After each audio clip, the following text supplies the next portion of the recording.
Welcome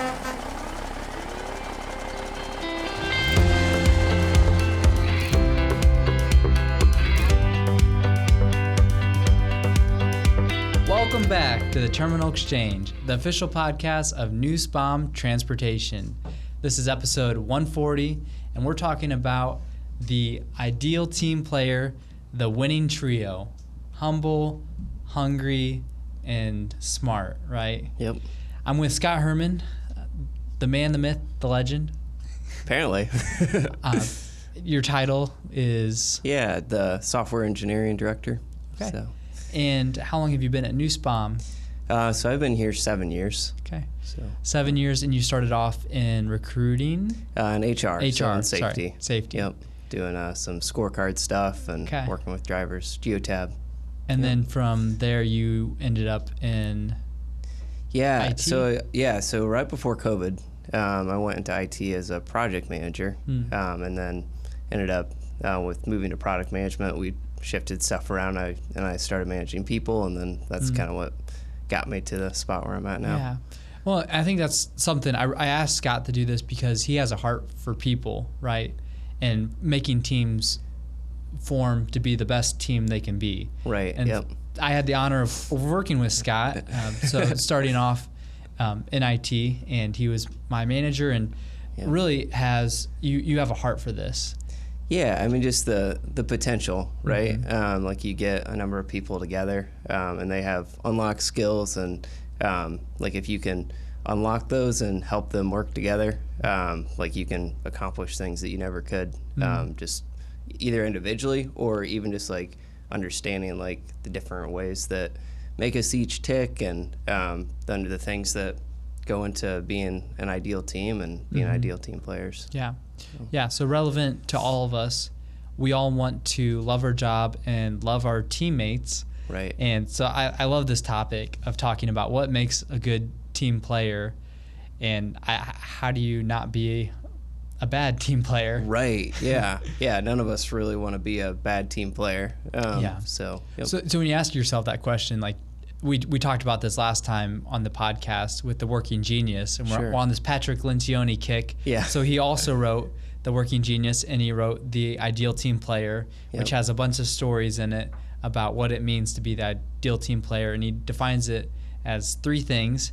But I don't want to spoil it quite yet because we want to get to know Scott just briefly, and then we'll do icebreaker, and then we're going to talk about what is the ideal team player, how do you grow to be the ideal team player, and what are some stories behind the ideal team player. So to start, Scott, so tell us about yourself a little bit and who you are outside of work. Yeah, so married to Janae. We got married 10 years ago, so we celebrated our 10-year anniversary this summer. We have 4 children. Brecken is 9, so we had babies right away, and they kept coming. So Brecken's 9, Arwen is 7, Zane will be 5, and Ren is just turned 2. So, yep. Yeah. So what is it like when you get home? Is it like a mob? You get mobbed by your kids? Yeah, they usually. Try to knock you on your feet? Yeah, at least the younger ones. It kind of depends on the day, how many, but usually they're at the door. So. Yeah, that's great. What do you like to do together as a family? Like if we have, like in our ideal world, we're out hiking in the woods, just outside in general, playing baseball in the backyard or soccer, but yeah, just being active and being outdoors. Yeah, that's pretty cool. Yep. And then why Nussbaum, why trucking? How'd you get plugged in there? Yeah, so like I had no connection to trucking. I was really attracted to Nussbaum because I had heard a ton of good things about the culture. At the time, I was working in accounting. I got my degree in accounting, I was working in accounting, and was getting headaches just from focusing on spreadsheets all day. Yeah. And honestly, I didn't really have too much of a team. I was the only accountant and didn't interact tons and tons with other people, and so I was starting to feel just kind of like wanting to get back with more people. So those 2 motivations, trying to find something that was less like intense on my eyes, and then also like actually working with people again. Yeah. Kind of got me. So, yep. Okay. So you threw a dart at local businesses and found Nussbaum? Yeah. Yeah. So I talked to people. I had some mentors that helped me in the process. Really looking back, I had a lot of people that poured in, and I was really thankful for that. Dale Strassheim, actually, he's on the board of directors. But he helped me. And one of the things that he said is, he's like, even if it takes a while, find a company that has a really good culture, because like, if you can find a company like that, then you can grow with them. You want to be there long term, like stick it out. And thankfully, I don't think I really knew much about Nussbaum. I honestly didn't even know like how much like a work experience could be different at the time. But I'm thankful for God's help that He placed me here. Yeah. Because I was pretty clueless. But it's been great. I've loved working here. Yeah. So. That's pretty cool. Yeah. Shout out to Dale walking you through that. Yeah, absolutely. Then I have a fun icebreaker here. If you could choose, we're talking about teams, right? How do you make a good team? So a hypothetical situation. Yeah. This team has to survive a zombie apocalypse. You get to choose a coworker to join you in this endeavor of surviving. Okay. Who are you choosing? Well, I think about this every day. No, I don't actually. You wait. This is the first question that comes in your mind. Yeah. So I would choose Brent Martin. Okay.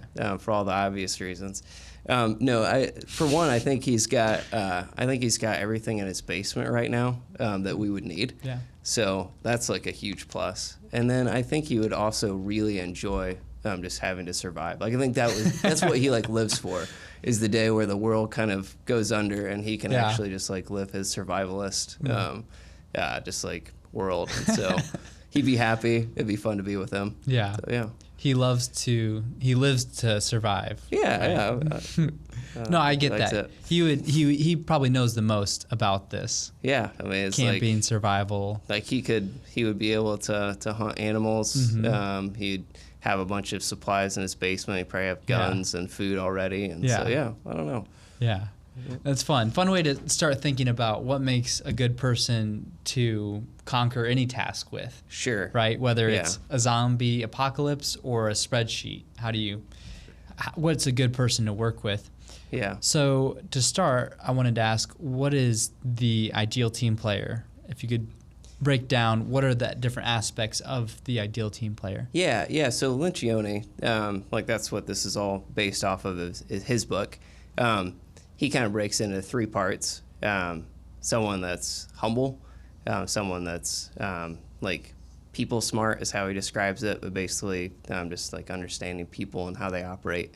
And then someone who's hungry or hardworking. Hungry doesn't mean to eat a lot. Yeah, it means to eat a lot of hamburgers. No. Yeah. No, hungry is definitely like that hardworking, purpose-driven, if you want to tie it into Nussbaum's values. But yeah, I think sometimes we can mistake like hunger, like that. That hunger just means like immense drive. Yeah. And really, I think like a healthy hunger is more about purpose. It's like you understand why you're doing what you do, and you also understand the impact of it. I think honestly, like I think like an example of this, like you could think of like Joy Kissinger when she was doing her the service team or the help desk. Like she was passionate about helping people get through their problems, right? And so get to the end of the day, 4:30 or whatever time that is, like she's gonna spend the extra minutes to make sure your problem's resolved. Someone that's hungry sees beyond just like, okay, I'm here to do A, B, and C, and then I'm out of here. Right. And sees the overall mission. So, seeing an overall goal with what you're doing. Yeah. With this topic too, it's kind of funny to think about it. Sometimes to think about the positive way of doing it, it's easier to think about the negative way of doing it. Sure. If we understand what is it not to be an ideal team player, like I mentioned, what is the unideal team player? So I came up with this fiction character. I'm excited to hear it. Mr. Me First. Okay. Right? Doesn't that sound like someone you want to work with? Maybe. I mean, no, it's not. They're pretty terrible. Yep. And so I came up with this little story that to wrap our minds around what does it mean to be the ideal team player. So meet Mr. Me First. Well, Mr. Me First came to his first meeting on the job, and he misses every day. He misses his regular stand-ups meetings. If he does make it, he's very late. He's never available. He's trapped in a fortress of noise-canceling headphones and with sticky notes saying, "Do not disturb unless on fire." Well, Mr. Me First, you ask him a question, and he replied to me the other day, and he had a curt reply saying, "I already solved this. Figured it out. You're good." And then I came into the lunchroom, and he ate my lunch. Funny enough, Mr. Me First thought my lunch was his. Anyways, he borrowed my pens. He broke them, and he broke his laptop within the first week. And he says someone else did it. That's not a great guy. And we in order to solve this problem of working with Mr. Me First, we created a Teams channel just for Mr. Me First. So he's not working with other people. It's just him. So if we need to contact him, we just contact Mr. Me First Teams channel. That worked for a while. We gave him independent projects where he could do stuff on his own. But he ended up coming up with this new line, this product, Nussbaum Air, and he released it because he's on his own team. And it went over terribly, and we got lots of bad reviews on Nussbaum Air. And so now Mr. Me First, he left Nussbaum, and now he started his own blog, and it just has 2 followers. So that's the story of Mr. Me First. Gotcha. Sounds like quite the great guy, right? Yeah, sounds great. You threw me with the eating lunch. That was funny. Yeah. But as I was thinking about this, it made me visualize, what does it mean to be a good person to work with? How can I become a better person to work with? Right. And some of those points were convicting to me as far as, I mentioned timeliness, being available for someone.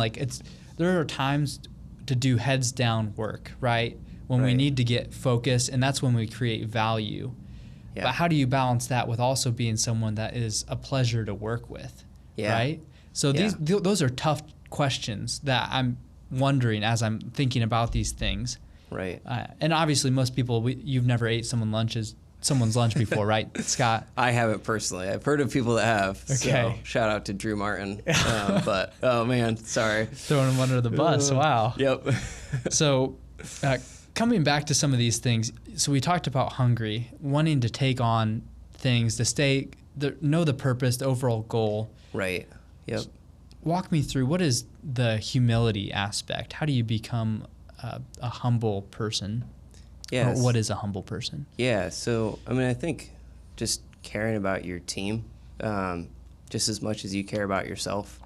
I don't know if you've ever been in a situation where the team worked on something, but one person got the credit. Mm-hmm. And what's the difference between if that one person actually shares, says, no, Bob actually did this part, mm-hmm. Mary did this part, Dayton was a huge help. I couldn't have done it without Dayton's help. Contrast that with someone that's just yeah, thanks. I worked hard. Whereas the rest of the team really helped out as well. So I think just focusing on it's really kind of just good judgment of being able to understand that I'm only one person on this team. I should be thinking about if it's a team of 4, I should be thinking of myself about 25% of the time, rather than 95%, which is what we're all kind of prone to do naturally. So I think what's interesting about humility as well is we can pick arrogance out really quickly, especially in others, but even in ourselves. But we might miss the type of pride that's just a continual self-focus. You might think, okay, I'm not the best, but I'm always still thinking about myself and how this is impacting me, how I look, and that sort of thing. Yeah, I get that. And I mentioned deep work, going deep and focusing, and that's an area that I've been trying to grow in for myself. Sure. But then the tendency there too could be if somehow that gets thrown off, then I get angry or have a bad response with someone. Yeah. So then, not that what I was doing was bad, but how balancing those things too, and learning how to see the overall picture of what's going on. Yeah. Right. Like it's not just my work, but you also have your work and. Yeah, being able to see that, okay, it's not just my goals that need accomplished. It's the rest of the people's goals as well. Yeah. Sure. So I like that. When we talked about this beforehand, we had a prep meeting. You said to be humble is to listen more than to talk. Yeah. I mean, I think that respects the other person. Yeah. So being able to listen, give credit where it's due. And then smart. This one gets us kind of confused. What is it to be smart in the ideal team player? Yeah, well, it's not like IQ. It's not like the chess players or whatever. But yeah, the people smart, like in this model, is really just about understanding people, understanding like how they're gonna react to a situation, understanding how your actions impact other people, showing empathy. I think if you pick like just someone that has like an outgoing, energetic personality. So hypothetically, Elisa Burton, right? So if she was in a room and everybody else is like chatting, having a good time, and she's just kind of off to the side and not saying anything. Someone who's people smart can read the room and they can see, oh, like Lisa, like she typically is really outgoing. Why is she so quiet? And if they they can maybe follow up then afterwards and just say, hey, I noticed that you're quiet. Like, what's going on? Is there anything that you want to talk about? So like just that awareness of like how people operate. So yeah, that it's awareness. We need that. Yeah, absolutely. You think of it like if I'm a boat, a big, cruise liner or whatever, we leave waves wherever we go, right? There's no way to move without leaving waves. Yeah. And that's going to mess with the other boats in the water too. So I need to be careful, and the example you gave, responsive, reading the room when I do something, how is that affecting other people? And someone that's not EQ smart will just kind of barge in and doesn't care what happens with the other boats in the water. Yeah. But someone that has EQ is going to, I should probably turn this way a little bit and be mindful of what's going on over there. Or maybe in some situations asking someone, how can you help out? How can you accommodate someone? How can you work together? And I think that was a good example you gave. So. Yeah, absolutely. Yeah. So another thought, so Patrick, he always uses stories and examples. Another example that you can think of with the ideal team player is like Steph Curry, right? He's humble. He shares credit. He's not just about me. Yep. He is hungry. He like gets the hours in on the court like none other. And he's smart. When he makes the plays that he makes, they're a team first mentality, right? He's playing with the team in mind together. It's not just the one man show, Steph Curry, but it's the whole team together. So that for me, that was another way to look at it that helped me understand the ideal team player. Yeah, that's nice to just kind of like picture some people or people that you respect, and just say, okay, how do they do those three areas? Yeah. So you got Mr. Me First over here, and you got Steph Curry. So who do you want to be? Who do you want to be? That's the question. So actually, that is the question. So the first one is, what is it? Right. And the next is, how do I grow? Right? Those things are easy to understand. I can read that and say, hungry, humble, smart. Done. All right? I'm just going to become hungry, humble, and smart. It doesn't just happen like that. So I wanted to ask you, because you have studied this material. Right. You've led other people through this. Yep. How do I become those things? Yeah, that's a great question. And I think that's kind of the heart of like what I'm passionate about with an ideal team player is just that you're not stuck. If you feel like you're lacking in one of these areas, like, and you want to grow, like you can grow. So I'd say the first step is just knowing like which one of the three you want to grow in, and you might be able to do just a self-assessment and just know. But I would say also that just getting friends, coworkers that know you, and just asking them, okay, rank these for me. Like, what would you say is my the one I need to work on most? What would you say the one that I'm best at? Maybe one in the middle, and then take one area and focus on it. So, Yep. So when you're looking at these things, trying to identify, the first step is to identify your strength and then weakness. Right. Yep.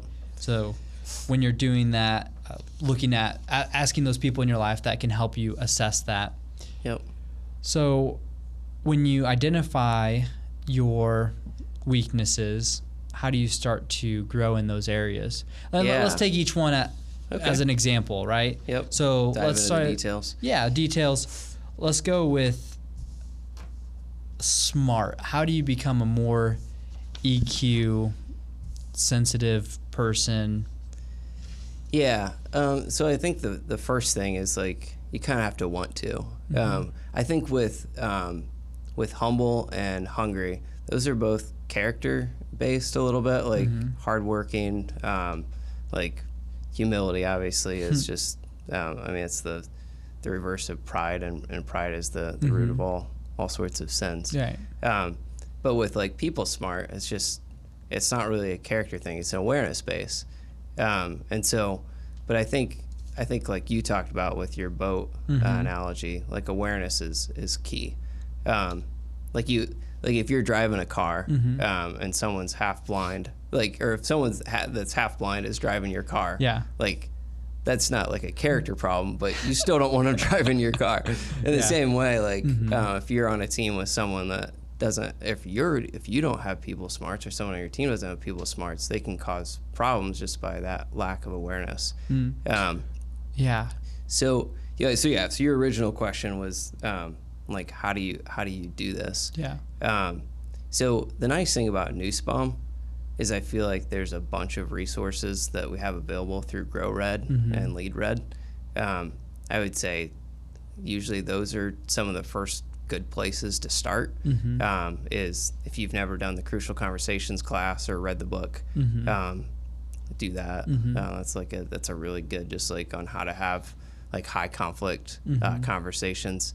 There's a couple assessments. Working Genius, most people have already taken when they come. GDI assessment gets into more, like that creates some self-awareness.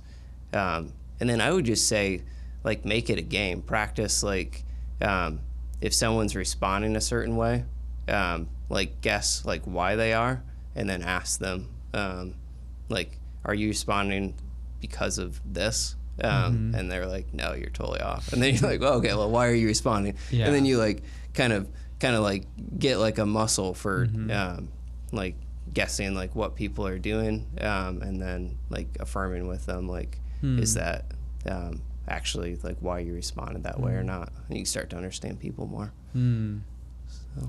Yeah, and that takes time. It's like the kids room, like a playroom. There's a chart where it has like smiley face, unhappy face, confused face, hungry, frustrated, all the different emotions, and you can kind of choose one of those. How are you feeling today? And for you to be EQ smart is to look at someone and saying, well, they're kind of coming across this way. I think they might be frustrated because I sent them an email at the last minute. And now they have to work extra hard to do something. So anyway, so that helps you know how to work with them better, right? Yeah, absolutely. Yeah, I mean, it just helps interpersonal relationships so much. And I would say also, like, a lot of us aren't very good at it. And we can, because we have that natural tendency to self-focus, if someone responds a certain way, we might think, oh, it's our fault. Or, oh, they're mad. Or we might not even give them, it might be the opposite, where we're just like, oh, like, they don't care. Like, reality, they had a horrible weekend. And their dog died. And, you know, totally. Like there's so much that goes on in people's lives. Just having like a better awareness of like why they're doing what they're doing is helpful. And you think about this ideal team player and this skill of reading the room, having empathy, giving other people grace. I thought I was an EQ person, like smart, until I got married. Yeah. And then I realized how much I missed the mark. Like, so often of something, it's like something might come up and I think it's like, oh, is this the problem? Like, is this what happened? It's like, no, it was completely something else. Right. Yeah. And I thought it was EQ smart when that really revealed some of my weaknesses with that. And so I think with this, I want to be someone that gives grace to people and thinking like, who is the person you're wanting to become? At the end of the day, do you want to become like Mr. Me First, or do you want to become like Steph Curry? We're going to keep using that because it's working well. Yep. And so and I thought, he makes a lot of money too. So yeah, that right. helps. So if you do these simple steps, then you can also make a lot of money. Yep. It's guaranteed to succeed. Yeah. So this next part is humility. How do you become a more humble person? You said this one's more of a character attribute, right? Right. Well, the fact that you're self-aware enough to know that like you're struggling with humility and are willing to admit it is a really good first step. And so I'd say like group accountability, like accountability with your team. Hey guys, like I'm struggling with self-focus here. Can you help me? Like that is huge. Can you call me out? Like when all I'm thinking about is myself, or where you sense like that I'm just pushing for my own agenda and am not listening to others. So I'd say that's one thing, and that helps just like break the ice and bring it to the light. And then I think like your goal is not to like focus on yourself less, right?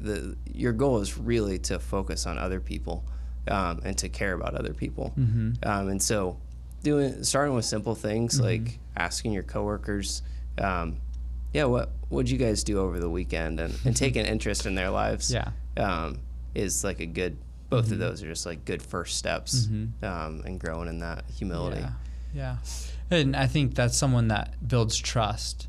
Right. Someone that is interested in the whole part of you, not just what can you do for me? Because work is very interaction based. A lot of stuff, I do this for you, and then you'll do this for me, or I come to you, Scott, I need something. Can you help me out? Yeah. And so making it not as interaction based, but receiving you as a person, at the whole being there and being a listener, like you said, that you come to the table with emotions and everything. And so, yeah, that's good. Absolutely.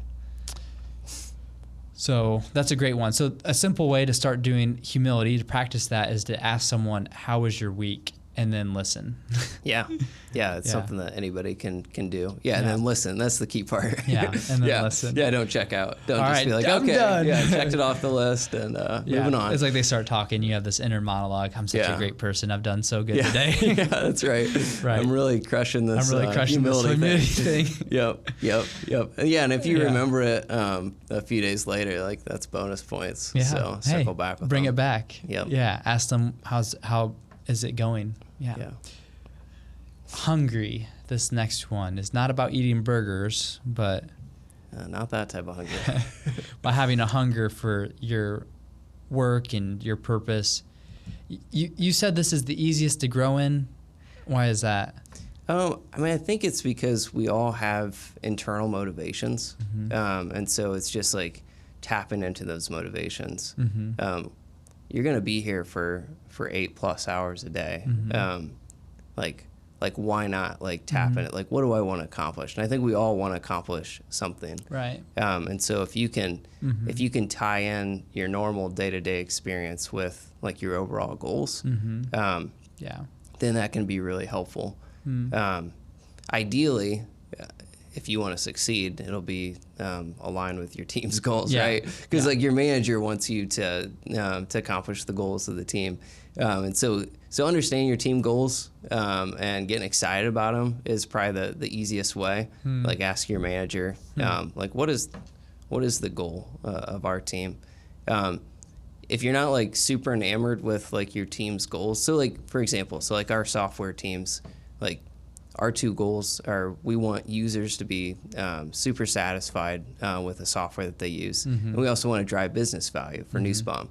And if neither one of those like really taps into like, oh, I care about this, but you really do care about helping other people and being part of a team, you could like come in motivated to help the team achieve those two goals. And that's a way that you can kind of tie into like the goals and hunger and just like building your hunger up there. Yeah. But yeah, the key I think is just knowing what motivates you and just remembering that like in the day to day. Yeah.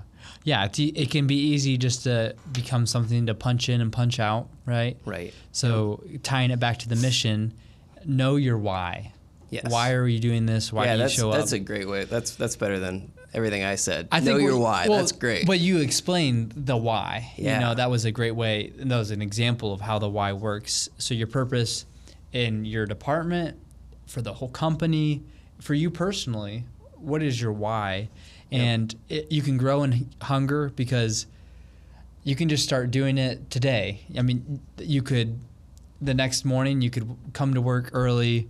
You know, hungry is something you could just kind of will yourself to a little bit more so than the smart. You can't just say, I'm going to be more EQ smart. You have to grow, like try to do stuff.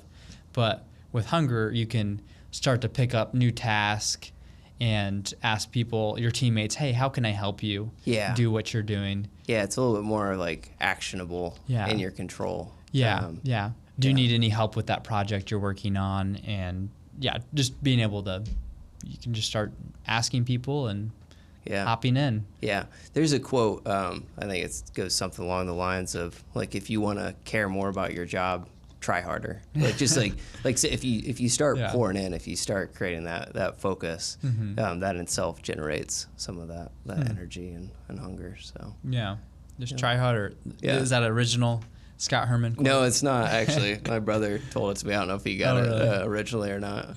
Probably not. Yeah, that's good. So we have a couple things that we can start to work on, and like you mentioned, if you want to learn more about these things, you can read the Ideal Team Player book. Yeah, it is in story format. So if you like hearing stories about what makes a good employee and a bad one, the good and the bad. Sometimes the bad's more fun to listen to, but it also gives us lessons for how to grow.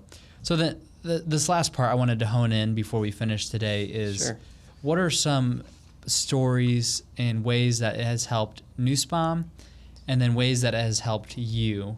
So let's start with Nussbaum. What are some ways that it has helped Nussbaum grow? Yeah, so I would say in general, like it's helped us in hiring. Like if you look, like honestly, we're super spoiled. Like if you've worked other places and then work at Nussbaum, like just the sheer amount of ideal team players that we have here is crazy. Like so you're on a shout out to HR on that. You're on a roster of Steph Curry. Yeah, that's right. Who's another famous ideal team player? I don't know. Dayton Rumble. Derrick Rose or but yeah, so to answer your question, I feel like in hiring, like great people work here, and then it's also just like teams can use it to, like if someone's lacking in one of the areas, just creating that awareness. I've done it, I think, on all the teams that I've managed, like just reading the book, going over it. What's nice is that like it gives you like language. I think that's the key thing. And I'll actually share. This goes into how this has helped me, so I'm gonna actually combine these two a little bit. Go for it. I was part of a team, not at Nussbaum, where we had one member of the team that was really hardworking and really intelligent, but his communication style was just a little bit off. That it made it really hard to work with him. And so as you can know, like emotions start to rise. Like it resulted in some unhealthy conflict. We always talk about like good, healthy conflict. This was unhealthy. And you've probably been in this situation. I'm sure a lot of other people have too, of like, that's just like a really like helpless feeling, or even just like you just like, I don't like those situations, right? Because it's volatile and it's emotional, and it's just like, okay, we're not actually accomplishing what we're trying to do. And so we actually did the training as a team, And we're able to highlight and like rank for ourselves, like what our strengths and weaknesses are. And this person like ranked people smarts as his lowest. Oh, okay. That's good. Versus his highest. Yeah, exactly. That would have been more awkward. Yeah. But then it just helped because it was like, because the reality is, like we needed him. He was like a very hard worker. He was, and so like it split it from being this situation where, okay, hey, like you're really like hurting the team, to saying, no, like this, like you're doing a lot of stuff well, but like, can you grow in your people smarts, right? And so to me, I think that's like the advantage of being able to talk about this, is because like it really does just allow you to address the actual issue, and to also put it in the form of, you can grow from this, you can get better at this, rather than like just coming at it like, hey, you're not a good team player. I don't think anyone likes to receive feedback like that. Yeah. Like, hey, you're kind of bad at this. But if you do look at it like, hey, here's something you can become the next. You have a lot of great qualities. You have a lot of great things that make you who you are, that make Scott Herrmann the special, success that you have. Sure. And everyone has those special things that they bring to the table. But how can you become the next best team player and become a better version of that, and kind of refining? Because a lot of the people we work with, everyone we work with is great. I'll say that. Everyone we work with is great. But how can you refine that and become more gold? You think of the crucible, it's firing up heat, and you kind of melt out those imperfections. And I got lots of them. Every day I make tons of mistakes, and I have to give other people grace. But how do I go to that next step? And it gives you language to be able to grow in those things without knowing, well, I think I should just be better. Yeah, exactly. It takes it from being vague to being something more specific. Okay, I want to grow in my humility. I'm going to ask Scott how he is doing today. Yeah. And it goes, the nice thing is that it's like a win-win-win. Which you don't find that often in life, but it's a win for the individual that needs to grow to be more like an ideal team player, because their personal growth, like they're also get to grow and be part of a good team. It's good for the rest of the team, because when somebody's blundering through things or not really showing up and not hungry, or like it's all just about themselves, creates like a bad work environment. Some dread associated with your work. Right. Yeah. And then for a company, like teams full of ideal team players accomplish their goals a lot more often. And so like it results in productivity and good results for the company. So it's kind of like, why not do this? So you're not wrong. Yeah. We can make more money if we become the ideal team. We can become Steph Curry. Yeah, that's right. Right. So in a way, it really does work that way, though. The company's more profitable, and in turn, you profit. Like you not only are you becoming a better person, but you're benefiting the people you work with. The company benefits. Yeah, it's a win-win-win. Yeah. Nobody loses. Yeah. Interesting. So you mentioned hiring, and the team development is another way that Nussbaum has used this. Yep. And then culture. Yes. Becoming a place that we grow, that the place you're at. Yeah. Yeah, holding that as an ideal. Even before like we read the book and had this as a framework, I remember coming in 7 years ago and Brent Nussbaum sharing that Nussbaum was a place that hired on character. He's like, other trucking I think he said something like, other trucking companies don't quite understand, but that's what we do. And I think ideal team player kind of like shows what he meant. Like it's that hardworking, humble workers, right? And we've got just gobs of them here, thankfully. But yeah, so like just even having that like is like, this is who we are, like having it as part of our hiring model, having it as part of our development model, this is how we want people to work, right? Mm-hmm. Yeah. Like creates that good culture that you want to be a part of. Yeah, absolutely.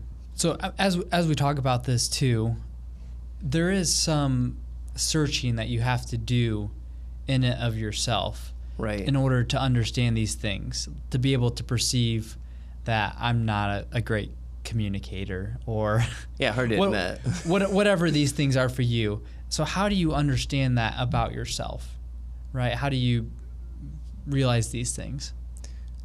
Well, you need time. First off, like if you're always doing stuff, like you need to set aside time for introspection, whatever that looks like, half an hour, where you go walk around the pond and people wonder what's going on. No, kick some rocks. Yeah, that's right. Maybe you don't have to do it at Nussbaum if you're worried about what other people are gonna think. Yeah. But yeah, just like taking some time to introspect and just like come up with like, okay, how am I actually doing? And then if you're married, like your spouse is a great one to get feedback on, because they see you day in, day out. And your teammates, people on your team that will be honest with you. Just giving them a chance to share. Like, what do you think? Is there ways that I can grow? And if you do that in a humble, just honest questioning, or you could even do like if you think your team won't be honest, like in person, you could send them a short survey or something and say, hey, I really would like to know, rank me on this anonymous survey. I don't know.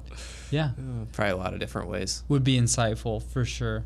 That takes time, but this is my last plea for anyone that's curious about looking into this. It can help your work, the people you work with, not just your work, but your personal life. If you're married, your marriage. This is like relational material, right? If you want to be a great team player, it could help with your hobbies, the stuff that you enjoy outside of work, your golf game, whatever it is. This is my plea to check us out, because it will make you a better person in that way, right? And you'll be Steph Curry within 5 years, guaranteed. From Dayton Rumbled. You can quote me on that. I just did. Oh. So, I mean, sometimes you think that talent just happens. Like talent walks in the door and it's like, hey, they're here. But it really is, it's grown. Yes. Right? It's something that you have to grow in. Yeah, and absolutely. So this is my encouragement to myself, to Scott, to everyone listening, that let's grow in this together, right? Let's become the hungry. Let's become the humble, hungry, smart people that we want to work with. Yes. Right. Absolutely. Yeah. Yep. Yeah. So I appreciate you being on this. And, thanks for having me. Yeah, it was a good conversation, and I'll definitely remember this and all the Steph Curry quotes we had Keep this going podcast. Back to So very good. Yeah. So thank you to our listeners for being here. Appreciate you. Thank you to Daniel for running audio and visuals. Until next time, stay purpose-driven and own it every moment. Hey everyone, this is Caleb from Nussbaum Recruiting, and I'd love to answer any questions you have about driving with us. Give us a call at 309-268-1199 or visit nussbaumjobs.com. Hope to talk to you soon. You've been listening to Terminal Exchange, the official podcast of Nussbaum Transportation. If you're enjoying our content, please leave us a review. Your reviews help us spread the word about these important topics and invite more people into the conversation. You can rate and review us on your podcast app or visit us online at terminalexchange.org. New episodes arrive every other Tuesday, so be sure to subscribe wherever you get your podcasts. You can also follow Nussbaum on your favorite social media platforms and be the first to know when new episodes are released. Thanks for listening. Until next time, own every moment and stay purpose-driven.